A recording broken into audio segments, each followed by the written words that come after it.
Yo, mga pare ko, good morning. Anong araw ba ngayon? Miyerkules. Wednesday ngayon, mga pare ko. So, parting kami mamaya sa, sa Lithuanian. Sa Lithuania. So, mga 10-11, dating na kami. So, kagaling lang namin sa Poland kahapon. Yun. So, ngayon gagawa tayo ng ng ubi kringles. Yan, tuturo ko sa inyo yung basic na paggawa ng ubi kringles. So yun, start na tayo. Then, zoom lang tayo konti. Okay? So meron tayo dito flour. 10 cups. Yan, ito yung ginamit ko. 10 cups na flour. Then, baking powder. Yan. 1 teaspoon, ito. Bali, 10. 10 teaspoon na baking powder. So, 1, 2, 3, 4, 5, 6, 7, 8, 9, 10. Ayos. Then, 2 teaspoon na salt. Yan, salt natin pang malakasan.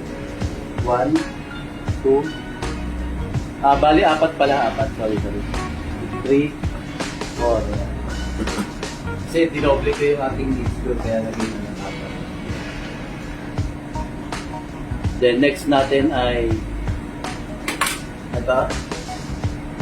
8 cups na sugar, asukal. Too much sugar. Cups na oil, castor oil, 10 pirasong itlog. Ayan. Nilalagyan natin ng ito, ubi flavor by McCormick.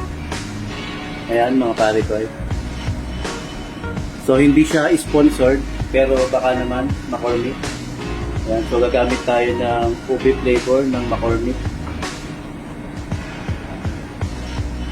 So 20 ml, so ilalagay natin ito lahat. Ayan, makamay ko na yung amoy ng ubi. Ayan. Saka food coloring.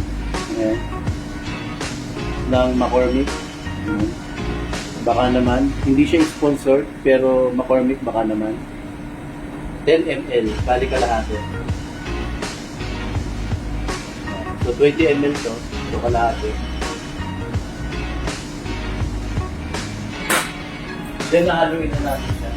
I-mix natin. Bali mano-mano lang naman.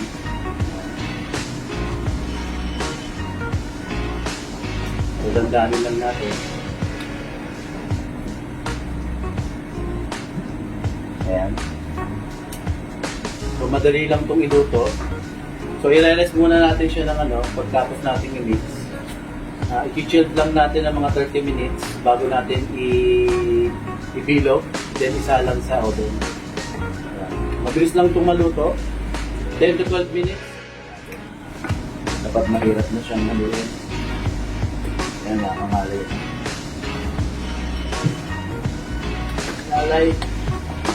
Nalay mga par. Nalay.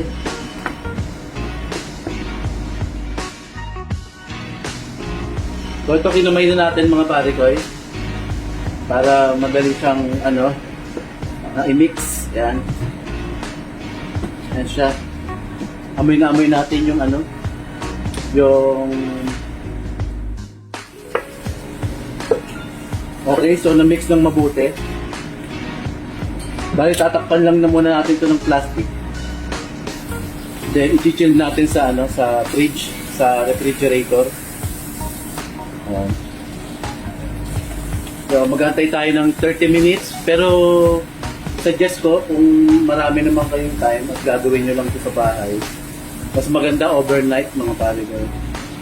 Pwede rin dito sa barko, gawin nyo ngayon, then ilulutuin nyo kinabukasan. Ayan.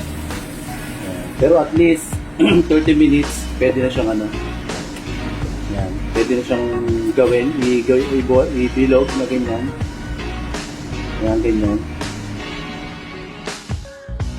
Ito, nilagyan muna natin ng plastic, pinakpan natin siya. Then, i-chill natin siya sa fridge ng 30 minutes.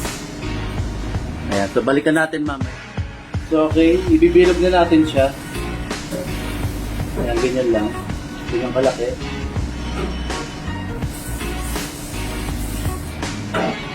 Kasi laki lang ng ping-pong ball.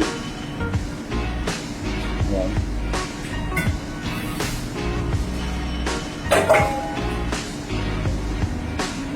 So next, lalagyan na natin ng icing sugar. Ito. Yung kapatulong natin.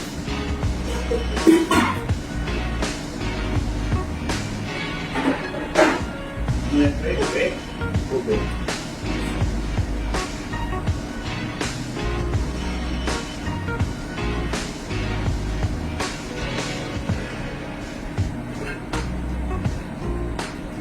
So, ganyan lang. Papagulong lang natin.